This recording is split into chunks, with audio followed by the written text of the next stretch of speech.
അന്താരാഷ്ട്ര ലഹരി വിരുദ്ധ ദിനാചരണത്തിന്റെ ഭാഗമായി Nattika educational society arts and science കോളേജിലെ CPG യൂണിറ്റിന്റെ ആഭിമുഖ്യത്തിൽ 2026 ജൂൺ 29 ലഹരി വിരുദ്ധ ബോധവൽക്കരണ ക്ലാസ് സംഘടിപ്പിച്ചു. ചാവക്കാട് താലൂക്ക് ലീഗൽ സർവീസസ് കമ്മിറ്റിയുടെ സഹകരണത്തോടെ നടന്ന പരിപാടിയിൽ Triprayar excise range officer Muhammad Basil മുഖ്യപ്രഭാഷണം നടത്തി. ലഹരി വസ്തുക്കളുടെ ഉപയോഗം വ്യക്തിയെയും കുടുംബത്തെയും സമൂഹത്തെയും എങ്ങനെ പ്രതികൂലമായി ബാധിക്കുന്നുവെന്നും യുവജനങ്ങൾ ലഹരിക്കെതിരെ ജാഗ്രത പുലർത്തി ആരോഗ്യകരമായ ജീവിതശൈലി സ്വീകരിക്കണമെന്നും അദ്ദേഹം വിദ്യാർത്ഥികളെ ബോധവൽക്കരിച്ചു. കോളേജ് പ്രിൻസിപ്പൽ NC അനീജ അധ്യക്ഷയായി. V ശശിധരൻ, ലതിമോൾ MV എന്നിവർ സംസാരിച്ചു.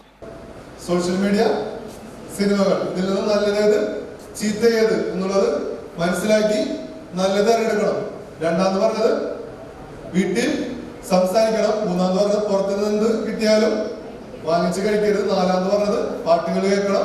അഞ്ചാമത് പറഞ്ഞത് എങ്ങനെയുള്ള വ്യക്തികളാവാൻ പാടില്ല. ആറാമത് പറഞ്ഞത് നമ്മുടെ ഫ്രണ്ട്സ് ഇത് ഉപയോഗിക്കുന്നുണ്ടെങ്കിൽ അതെങ്ങനെ കൈകാര്യം ചെയ്യണം. ഏഴാമത് പറഞ്ഞത് ഇത് ഉപയോഗിക്കുന്നവരെ കണ്ടിട്ടുണ്ടെങ്കിൽ നമ്മളെ കൂടുതലുള്ളവരുണ്ടെങ്കിൽ ഡി അഡിക്ഷൻ സെന്ററിലോട്ട് അവരെ കൊണ്ടുപോകാൻ ശ്രമിക്കണം.